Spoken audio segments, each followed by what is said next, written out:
Enfin, il est là. Je l'ai reçu, enfin, le ROG NUC 970, tout propre, tout beau. Si vous saviez il y a combien de temps que j'attendais cette sortie, et il est là. Mais qu'est-ce que c'est? C'est un PC, mais déjà ça pèse son poids. Je le valide, ça pèse son poids. Et pourquoi j'attendais? Parce que c'est aujourd'hui Asus qui prend le relais sur les NUC. Avant, c'était Intel. Il y a toute une story autour, d'ailleurs je vais vous en parler bien évidemment. Mais avant, c'était le produit chouchou qui était inventé par Intel et qui a maintenu de 2012 jusqu'en 2023. Et il y a une passation directement auprès de Asus et Asus l'a décliné, dont avec des modèles ROG très haut de gamme, qui est censé être pour les PC gamers, pour des gamers. D'ailleurs, on va tester ça, bien évidemment. Alors, ce n'est pas une vidéo sponsorisée comme on pourrait le croire, parce que j'ai un packaging tout neuf. Non, mais par contre, c'est vraiment un produit qui m'intéresse. On va pas trop perdre de temps, on va être assez concis sur l'intro. On va d'ailleurs passer le petit moment sponsor des clés Windows. Il faut bien payer son loyer et on se retrouve tout de suite.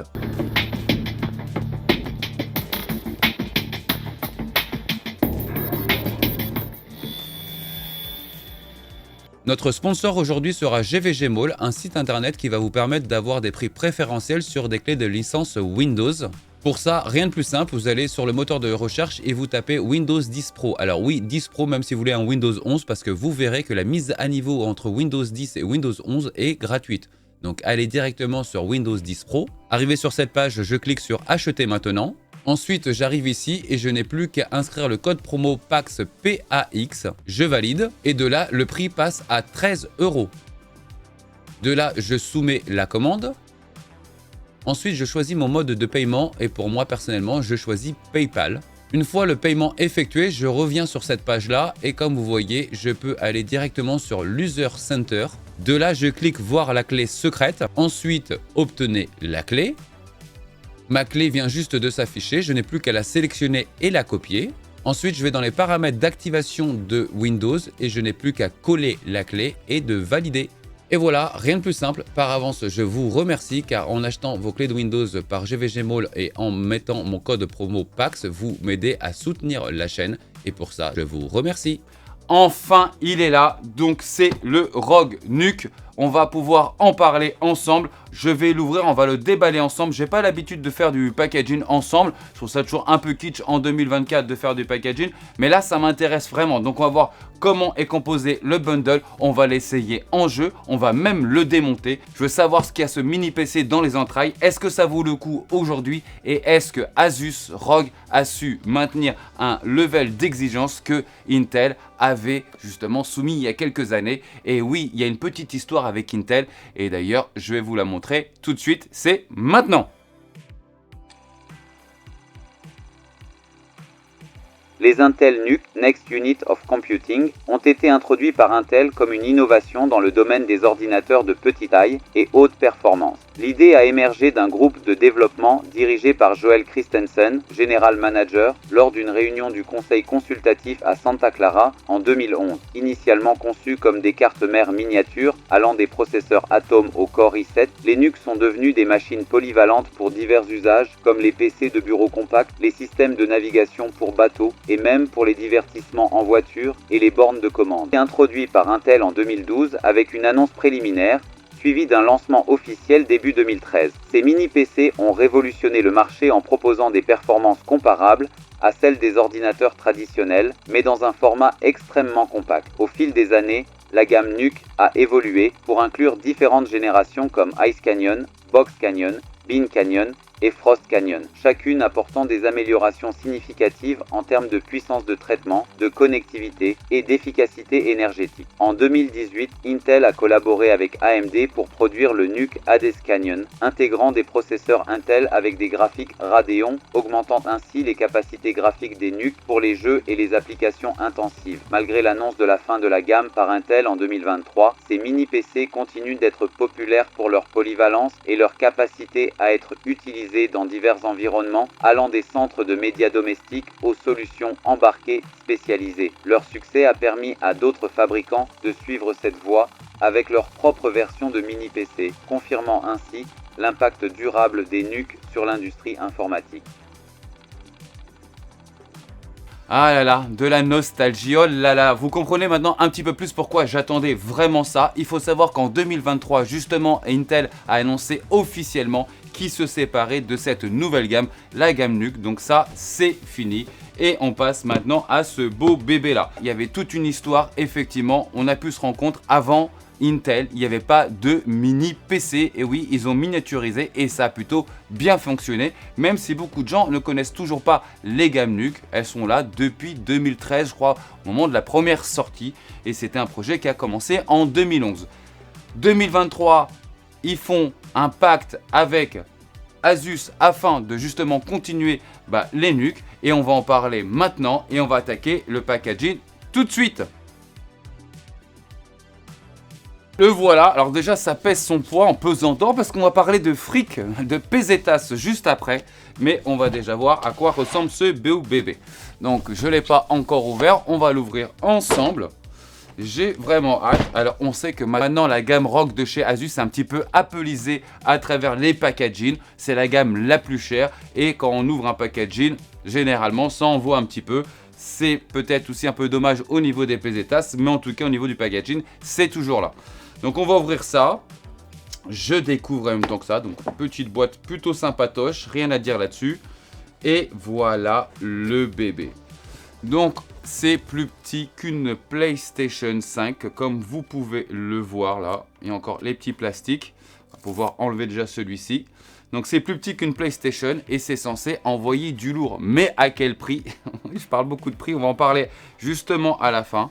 Donc effectivement, il est relativement compact. On va parler aussi de spec. Et en termes de spec, dans ce boîtier compact, on a un Core Ultra 9, le 185H. On a 32 Go en DDR5 et on a une 4090. Non, je plaisante.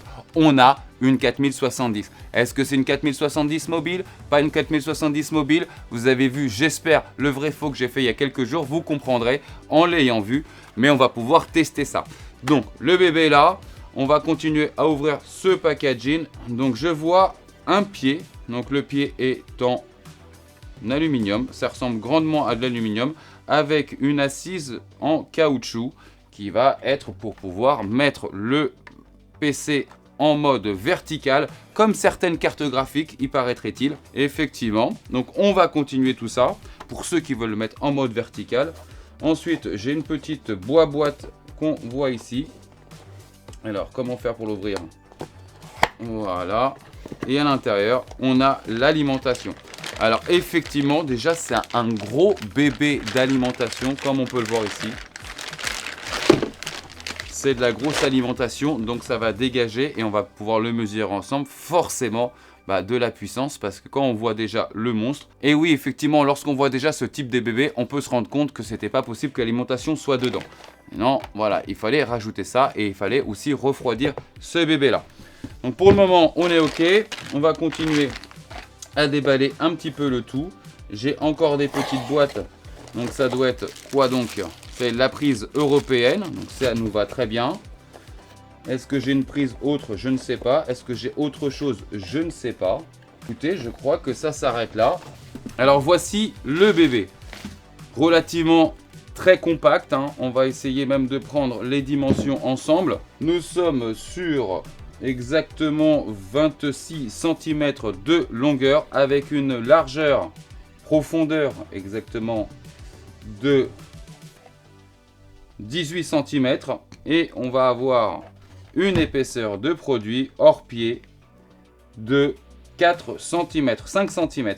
Donc effectivement sur ce coup là, avec ce que ça embarque, ça reste relativement compact. D'ailleurs là où ça va un petit peu m'inquiéter, ça va être effectivement en termes de chauffe et de bruit, parce qu'il va falloir refroidir ça. Mais avant de le démonter, parce que oui on va le démonter, je veux savoir comment on fait pour pouvoir rajouter des NVMe par exemple, ou un complément de RAM. Est-ce que c'est possible ou pas possible? On rappelle qu'il y en a 32 aujourd'hui, mais avant de faire tout ça, je veux le tester dans son environnement, c'est-à-dire je veux savoir ce que ça vaut. On a un Core Ultra 9 à l'intérieur, on a aussi une 4070, donc c'est clairement dédié pour de la 1440p. Mais si on ajoute de la techno dessus, type DLSS, jusqu'à où on peut aller? Et je vais commencer les tests, on se retrouve. Alors nous allons commencer dans les jeux par un God of War et on va commencer en 1440p. On est à 70 images par seconde. Dès qu'on lui ajoute un DLSS en mode équilibré, on passe à 82 images par seconde, soit 12 images supplémentaires. En 4K, on est à 46 images par seconde et 62 si on rajoute le DLSS-E. Donc c'est pareil, forcément on a une augmentation en DLSS. En plus sur 3, on ne voit pas vraiment de différence à l'heure actuelle avec les technos, avec ou sans. En tout cas, ce qu'on peut voir, c'est que ça reste quand même un petit peu juste toujours sur de la 1440p pour cette 4070 mobile, mais en soi c'est normal, ça équivaut plus ou moins à une 4060. On continue avec Horizon Forbidden West, donc en 1440p on a 51 images par seconde, on obtient 30 images de plus si on rajoute le DLSS en mode équilibré. En 4K on passe à 24 images par seconde sans le DLSS, et avec le DLSS on passe à 53 images par seconde, donc on peut dire aussi une trentaine d'images supplémentaires. Je rappelle d'ailleurs que dans ces benches, tous les réglages de jeu sont faits en ultra. Voilà, toutes les options en ultra. Passons maintenant sur Starfield. En 4K sans DLSS, on a 34 images par seconde. Ensuite, on passe à 45 fps avec le DLSS, 10 images supplémentaires. En 1440p, on monte à 43 fps pour terminer à 57 avec le DLSS. Donc en soi, c'est toujours pareil, ça me paraît toujours quand même un peu juste pour une machine qui annonce jouer en 1440p, parce que même avec le DLSS d'activer, si vous allez chercher des réglages en ultra, comme vous pouvez voir, ça reste quand même un petit peu limité. On va faire maintenant un petit peu de benchmark intégré au jeu. On commence par Watch Dogs Legion et on peut s'apercevoir qu'on a 35 images de moyenne en 4K. Pour passer ensuite à 48 images par seconde avec le DLSS équilibré. Évidemment, tout peut monter encore plus haut si vous allez sur des DLSS par exemple en mode performance. Passons maintenant en 1440p. Donc en 1440p, je suis à 64 images par seconde. Et si je rajoute donc le DLSS équilibré, je passe à 83 images par seconde. Donc ça nous rajoute un petit 19 images par seconde en plus. Ensuite, sur Cyberpunk, on passe de 14 images en 4K à 48 images en 4K avec le DLSS, et ensuite de 57 à 105 images par seconde. 57 bien évidemment en 1440p sans aucune technologie associée, et 105 une fois qu'on peut mettre donc le DLSS en mode équilibré. Là par contre c'est un petit peu plus jouable effectivement. Nous allons maintenant terminer par un Time Spy extrême avec un score total de 5972, un graphics score de 5903 et un CPU score de 6398. Alors 5903 en fait, comme je vous le dis, c'est bien une 4070 mobile, ce qui équivaut plus ou moins aux alentours d'une 4060. Donc c'est pas la même chose. Je vous encourage à regarder la vidéo que j'ai fait la semaine dernière, je vous explique un petit peu tout ça. Mais par contre, au sujet du nombre de points du CPU score, ça m'a paru un petit peu faible. Donc j'ai été voir ça un petit peu de plus près, et surtout en termes de température. Donc j'ai lancé pour commencer à Geekbench qui m'a sorti des scores qui est de 2143 en single score ainsi que 13069 en multiscore. Et ce qu'on peut voir surtout, c'est que regardez bien, j'ai 1, 2, 3, 4, 5, 6 corps à plus de 100 degrés. Alors il y a eu un choix de la part de Asus d'avoir mis sur ce mini PC un H185 en ultra neuf, qui me paraît un petit peu trop optimiste par rapport au circuit de refroidissement. Et on va vérifier ça un petit peu plus loin en faisant un petit blender en benchmark. Et là c'est pareil, je retombe encore une fois sur 1, 2, 3, 4, 5, 6 corps à plus de 100 degrés. Alors c'est un blender que j'ai fait sur le CPU pour être bien sûr évidemment. Et là on se rend compte que j'ai pas mal de corps quand même qui partent au-delà des 100 degrés. Donc j'ai 1, 2, 3, 4, 5 corps en P-core et un I-core au-dessus qui est à 102 degrés. Donc ce qui se passe, c'est que le processeur est en train de throttle. Donc du coup vous n'avez pas 100% l'efficacité de votre processeur malheureusement. On va essayer du coup de faire un petit benchmark. Alors c'est clair que cette machine n'est pas du tout dédiée à du stress test, donc on va faire un stress test plutôt sur le processeur, mais on va essayer de voir exactement quels sont les corps qui sont plus chauffants comparés aux autres. Et là on peut s'apercevoir que du coup c'est beaucoup plus, donc vraiment j'insiste, le choix d'avoir mis un ultra neuf en termes de processeur est un peu trop audacieux par rapport au système de refroidissement qui est mis à l'heure actuelle et qui est pourtant un bon système de refroidissement. Et j'ai pu aussi le voir aussi à travers les jeux sur la carte graphique, donc la 4070 mobile, j'insiste bien, car elle n'a jamais dépassé les 69 degrés, on était plutôt aux alentours des 65 degrés. Donc le système de refroidissement pour la carte graphique fonctionne bien, mais par contre le processeur chauffe beaucoup trop. Donc on sait très bien que cette catégorie d'Intel chauffe bien, et là on peut vraiment s'en apercevoir. Et bien voilà, je pense que ça parle un peu de lui-même. Je trouve que les performances sont vraiment un petit peu réduites. On va en revenir en conclusion parce qu'il y a quand même une conclusion à voir. Mais avant, on va le démonter parce que vous savez que tout ce qui passe à l'atelier, j'aime bien le démonter et c'est maintenant. Bon, on voit quand même que c'est un très très beau joujou comme vous pouvez le constater. On va le retourner sur sa partie arrière. Je distingue ici deux ventilateurs. Ça m'a l'air d'être deux ventilateurs de 90 mm chacun. Donc on va voir déjà au niveau du remplacement de NVMe ou l'addition de NVMe supplémentaire, voir ce que ça peut nous donner en termes de rapidité ou pas. C'était le gros avantage qu'avaient les NUC à l'époque, c'était justement de pouvoir faire ça assez promptement. Voilà. Alors, j'ai ici le petit panneau LED qui est là. Voilà. Donc je vois ici deux pads avec deux refroidisseurs avec du scotch thermique par-dessus. Ok. On va enlever cette petite fiche qui est là.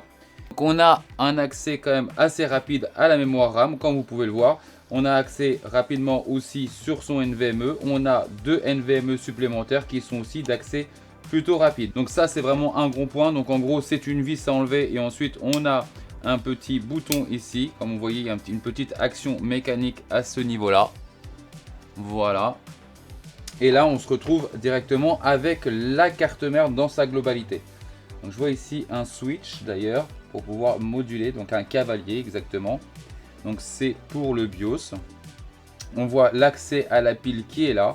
Et on voit donc toutes les connectiques. On va parler de connectiques juste après.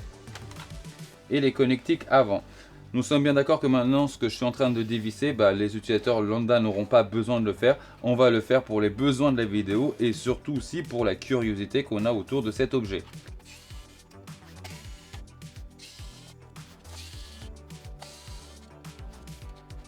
Alors voilà, déjà le bébé, c'est plutôt assez intéressant en termes vraiment de construction. On peut le voir, c'est du très propre. Alors là...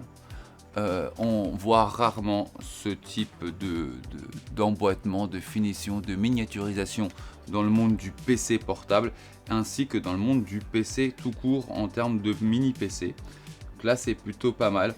Donc on voit ici déjà une première plaque de cuivre qu'on voit ici qui est en train de refroidir des MOSFET. On va essayer aussi de l'enlever. On va mettre cette partie à côté parce qu'on va y revenir. Donc là, on voit le refroidissement du processeur qu'on voit là. Et là, on voit la partie pour refroidir la 4070 qui est là, mobile. Et on voit bien donc 1, 2, 3, 4 modules de GDDR6. Tout simplement, elle fait 2 Go chacune. Donc 4 x 2, on est à 8. Donc le compte est bon. Donc on s'aperçoit qu'on a une chambre à vapeur qui fait clairement toute la totalité de cette plaque. Donc cette chambre à vapeur va refroidir donc les deux éléments principaux qu'on a vus et l'élément au niveau du processeur, donc du H185, est refroidi avec les deux calotucs qu'on peut voir ici. Je vous montre un petit peu tout le système, c'est vraiment du beau boulot. Là, c'est clairement de la minutie, ça fait vraiment plaisir et comme vous pouvez le voir, c'est du full cuivre. Ce que vous voyez en noir en fait, c'est tout simplement une couche de peinture qu'il y a par-dessus. Parce qu'on le voit vraiment, en fait, on voit vraiment la fin de la peinture sur la tranche. Donc en termes de système de refroidissement, je voulais en parler, mais en fait je vais en parler maintenant, je voulais en parler sur la conclusion. On n'entend strictement rien. C'est-à-dire que voilà, quand vous êtes à fond, vous entendez un sifflement tout minime, tout petit. Donc on va en parler dès maintenant quand je vois ça, effectivement. C'est très très propre. Donc le sifflement, bien entendu, va venir au niveau du système de refroidissement qu'on voit ici, mais on va en parler un petit peu plus tard. Donc maintenant on voit ici qu'il y a un autre système de refroidissement qui est passé par-dessus, enfin plutôt quelque chose qui est en contact. Bon, ça va être plus tôt pour refroidir les puces, ça va pas nous servir à grand chose. Ensuite on a une partie ici avec un petit scotch qui nous garantit d'avoir une isolation électrique et thermique au niveau de la RAM qu'on voit ici. Donc on a deux sticks de 16 mm. C'est du très très propre, la construction est vraiment très sympathique, j'apprécie vraiment. Ça fonctionne bien. On va avoir maintenant au niveau donc des ventilateurs qu'on peut voir ici. Alors, on voit donc ces deux ventilateurs qui sont là comme j'avais dit. Donc on est, apparemment ce serait du 120 mm. Non, c'est marqué 120 mais j'ai vraiment beaucoup de mal à y croire. On va les mesurer ça ensemble. mais c'est pas du 120, clairement pas. C'est leur référence qui fait du B120, mais c'est pas du 120. Est-ce que je vois autre chose? Donc c'est des Foxconn, je vais quand même aller les mesurer, de 70 voire 63 mm peut-être. J'arrive pas à voir vraiment leur tranche dans la globalité. Si, je pense que là on l'aura plus. On serait sur du 63 mm, c'est ça. Donc c'est ce qu'on voit ici. Voilà, donc il y a deux ventilateurs de 63 mm et croyez-moi qui souffle plutôt pas mal, parce que je vais vous montrer après quelques essais que j'ai fait. Ça souffle pas mal, ça souffle de loin, ça projette vraiment l'air relativement loin. Alors ça, ces ventilateurs que vous voyez ici sont pour aspirer de l'air frais. Donc la prise d'air frais va être là, et au niveau du renvoi de l'air, tout simplement c'est que l'air frais va être donc brassé. Donc l'air va s'engouffrer, va être pris en pression, va rentrer dans ces ailettes et va sortir ici au niveau de la sortie du boîtier. Et je vais vous montrer quelques essais que j'ai fait, ça souffle plutôt pas mal. La pâte thermique, je vais essayer d'en toucher un petit morceau. Il y en a ici, voilà. La pâte thermique, c'est pas le type de pâte thermique que j'aime bien par contre. C'est une pâte thermique qui est un petit peu sèche à froid. Je pense que c'est le type de pâte thermique que vous avez qui commence à devenir un petit peu plus fluide, avoir un peu plus de viscosité au moment où ça chauffe. Ok. Donc voilà, là on y voit un petit peu plus clair. Donc on a, pour résumer, un beau radiateur qui est là pour pouvoir refroidir toute cette chambre à vapeur avec ses caloducs. Donc on a une première plaque ici pour le processeur, une deuxième plaque ici pour le processeur graphique. Le tout qui est tenu là-dessus, comme vous pouvez le voir. Et on greffe ça là. Voilà. Donc maintenant, je vais m'amuser à remettre tout ça en place. Mais sachez quand même que je salue le travail de conception. Vraiment, il n'y a pas du tout de sujet là-dessus. C'est du très très propre. Je vous montre un petit peu aussi ça d'un petit peu plus près. Voilà.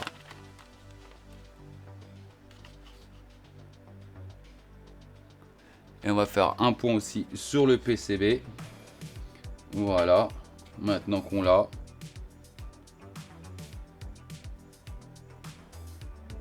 C'est très propre.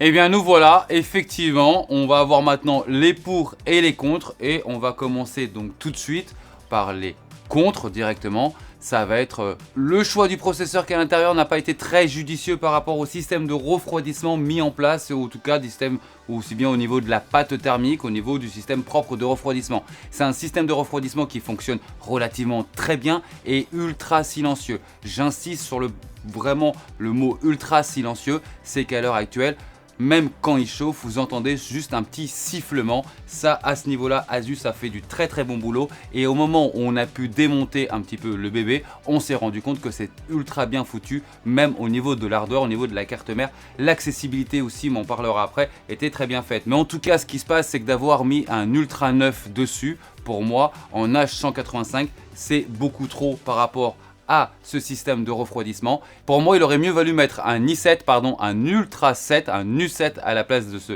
U9, parce qu'on se rend compte que finalement la chaleur aurait été plus contenue, effectivement, parce que là on monte vraiment sur des corps à 100 degrés. Donc s'il n'y a pas de crainte, finalement ce qui va se passer, c'est que le processeur va throttle beaucoup de fois finalement, parce qu'il atteint très rapidement cette température. Donc vous n'aurez pas le plein potentiel de votre Ultra 9, ça c'est dommage. Le point négatif aussi, c'est en termes de choix de carte graphique. Ils ont mis donc à l'intérieur donc une 4070 mobile. Allez voir la vidéo que j'ai faite juste avant celle-ci. Je vous explique tout entre la différence entre les mobiles et les versions desktop. En tout cas, ce qui va se passer, c'est qu'on a en termes de compétences, donc une version 4070 mobile, c'est plus proche en fait d'une 4060 de bureau qu'une 4070. Donc on a des performances qui vont être plus proches d'une 4060. Et c'est pour ça que finalement on n'a pas autant de FPS souhaités pour pouvoir jouer en 1440p. Donc j'insiste bien, la communication en tout cas sur le site internet de Asus à ce niveau-là, c'est de pouvoir jouer en 1440p. Pour moi, c'est beaucoup trop limite pour pouvoir jouer en 1440p, surtout quand on va parler du prix, et on va en parler après, mais je vous dis déjà, c'est un bébé à plus de 2000 €. Une autre remarque aussi que je vais faire, donc ça va être la troisième, en termes de connectique, donc sur le front panel qu'on voit ici, donc sur la partie frontale de ce mini PC, il manquerait pour moi quand même un Thunderbolt ou un USB type C. Pour moi, il n'y en a pas. Je trouve qu'aujourd'hui, vu le prix de plus de 2000 €, je pense qu'il aurait fallu en avoir un effectivement. Ensuite, sur la partie donc arrière du bébé, on a un port Thunderbolt, ça c'est bien. Mais pour moi, il en faudrait un deuxième ou au moins une USB type C, quelque chose supplémentaire. Pour moi, ça reste un petit peu limité. Encore une fois, bien entendu, en parlant du prix, parce que ce n'est pas rien, bien évidemment. Et d'ailleurs, parlons vraiment du prix. On est aux alentours des boutiques, bien évidemment, aux alentours de 2165 $. Moi, je dirais même entre 2100 € à 2300 € suivant les fournisseurs. Et c'est là où j'insiste bien, c'est quand même un très gros budget pour pouvoir me limite très moyennement jouer en 1440p. C'est une machine pour moi qui est totalement dédiée à faire de la 1080 parce qu'en moins en 1080 vous allez vraiment monter cette fois-ci dans les FPS. 2000 € pour pouvoir jouer en 1080, c'est vraiment trop juste. À ce prix là on a 4 PlayStation 5 et on va avoir donc beaucoup plus de FPS et avec une qualité d'image supérieure parce qu'on sera largement plus aux alentours de la 4K et alors que là pas du tout. Donc c'est un petit peu dommage. Pourtant, vous l'avez bien vu en début de vidéo, j'avais une grande hype dessus, vraiment. Donc ça, c'est vraiment les côtés qui me dérangent le plus au terme de ce produit-là. Maintenant, les côtés positifs, c'est que en tout cas, en termes d'hardware, de ce qu'il y a à l'intérieur, de tout ça, ça fonctionne bien. C'est-à-dire que les qualités de refroidissement sont vraiment bonnes. Voilà, tout simplement. Le PCB est très bien fait. La maniabilité pour pouvoir accéder, pour pouvoir rajouter du NVMe ou augmenter sa RAM, je trouve que c'est très facile. C'était le principe propre de NUC d'ailleurs de pouvoir faire ça et ils ont conservé ça. Je reviens sur une chose, pour moi, c'est le choix de la configuration par rapport à ce bébé-là. Ils ont voulu trop faire en disant on va mettre le plus gros processeur, on va mettre un Ultra 9 alors que pour moi un Ultra 7 c'était largement suffisant pour pouvoir faire justement de la 1440p et avec ce prix de différence parce qu'on irait avec un prix qui serait plus faible, on partirait en compensation avec une augmentation et passer sur une 4080 mobile et là on aurait de la 1440p garantie. Faut savoir qu'il y a un autre modèle qui existe avec donc cette fois-ci un U7 mais avec une 4060 donc qui sera complètement dédié pour faire de la 1080p et là normalement vu les specs ça sera vraiment pour faire de la 1080p mais sachez que celle-ci finalement sera pour faire de la 1080p et très peu de la 1440p. Donc effectivement, je suis un petit peu déçu comme vous pouvez le noter sur mon visage, c'est tout à fait normal. Je pense qu'une déclinaison assez promptement sera faite avec donc un Ultra Core 7 et une 4080. Dans ce cas précis, peut-être que j'aurai la chance de vous l'essayer. Là, ça deviendra vraiment une machine beaucoup plus intéressante de ce fait-là. Parce que du coup, là, on est quand même contraint. Et on pourrait se dire, oui, mais NUC, à la base, c'est fait à l'origine pour les professionnels. Oui, c'est vrai, NUC à la base, c'est quand même fait pour pouvoir mettre, par exemple, un petit serveur à la maison, pour avoir un petit boîtier derrière sa télévision, pour faire pas mal de choses. J'ai pu vous l'expliquer en début de vidéo. Mais là, on a quelque chose qui est estampillé ROG. C'est-à-dire qu'aujourd'hui, Asus font d'autres NUC maintenant, mais ils ont signé et estampillé ROG sur ce modèle-là en l'atteignant et en visant vraiment une communauté de gamers, en une communauté gaming. Et là, justement, oui, on est sur une autre façon de voir le NUC. On voit le NUC d'une manière qui va être vraiment plus professionnelle, mais qui va être gamer. Et en soi, si je devais faire du professionnel, étant donné que, j'insiste bien, la carte graphique qui est à l'intérieur n'a jamais chauffé. Ça n'a jamais, j'ai jamais eu des températures qui étaient excessives. Elles ont bien au contraire été tout le temps aux alentours entre 65 et 70 degrés dans les grands max. Ça a toujours bien tenu avec une température ambiante d'ailleurs d'atelier aux alentours de 22 degrés. Donc pour ça, il n'y a pas de sujet. Le gros sujet, c'est le processeur. Et quand vous faites de l'application professionnelle, le processeur chauffe forcément parce que c'est là aussi on va taper avec les applications pro et là finalement le processeur il va encore trop chauffer. Donc non, ce bébé n'est pas fait pour faire du professionnel, il est orienté gamer, sauf que pour moi à l'origine avec les tests de l'atelier qu'on a maintenant, pour moi il n'est pas dédié vraiment à faire du gaming, en tout cas en 1440p et donc du coup sur sa tranche de prix il est bien trop cher. J'admets une chose, c'est que la qualité de finition pour moi elle est supérieure, la qualité du refroidissement est supérieure. Je pense que c'est quand même un bon coup d'essai pour avoir transformé donc le premier vrai mini PC aujourd'hui gamer en 2024 sur le marché. Voilà, en termes de taille et de performance, on est là. Maintenant, comme je vous le dis, en termes de budget, je vous ai fait une vidéo une fois, je vous mettrai ici le lien où je vous fais donc un mini PC, mais en fait une mini console. Et ben on arrive finalement à avoir des performances quand même meilleures pour quand même moins cher pour tous ceux qui savent se monter tout seul un mini PC. Mais du coup là ça va aussi s'orienter à des gens qui vont vouloir rien faire, c'est-à-dire que ça les intéresse pas ou ils ne savent pas faire et donc du coup ils voudront acheter quelque chose de tout fait. Donc là oui, je peux valider ce choix là, mais sachez que pour moi ce sera pour de la 1080p parce qu'en 1440p, en tout cas avec le modèle qui est chez moi, ça fonctionne pas suffisamment, ça manque de vélocité, cruellement d'ailleurs je trouve, donc je pourrais pas le valider dans ce sens là. Et en prenant en compte toutes ces informations, je ne vais pas pouvoir lui donner une note au-dessus de la moyenne, clairement pas, même pas 5, on va passer en dessous de la moyenne, on sera à 4 sur 10, tout simplement parce qu'on a beaucoup trop de corps chauffants à l'intérieur au-delà des 100 degrés et en plus, il a une communication qui va tourner autour du 1440p et c'est quelque chose qu'on peut effectivement le faire, mais ça va être aux alentours de 60 à 85 fps, je trouve ça trop limité, donc il aura une note de 4 sur 10. J'encourage quand même Asus parce qu'il y a quand même en ce moment une hype parce que le produit vient tout juste de sortir à baisser leur prix. Voilà, très promptement. J'espère que les prix vont baisser très promptement parce que c'est trop cher pour les compétences que ça peut apporter et surtout que ça vous suggère d'aller sur la 1440p et comme vous avez pu le voir, c'est bien trop juste évidemment. Espérons brièvement donc une autre sortie aussi avec cette fois-ci donc un Ultra 7 à la place de cette Ultra 9 et espérons une 4080 afin d'être assuré de pouvoir jouer en 1440p et attention, même pour pouvoir jouer en 1440p avec les conditions que je vous dis, j'espère vraiment que le prix va descendre parce que on est trop cher en tout cas aujourd'hui par rapport aux performances que ça nous a fourni. Et bien voilà les amis, j'espère que cette vidéo vous a plu. Comme d'habitude, un petit pouce bleu, ça aide toujours la chaîne à performer dans le futur. Je vous dis maintenant à très vite pour la prochaine vidéo. A plus la team!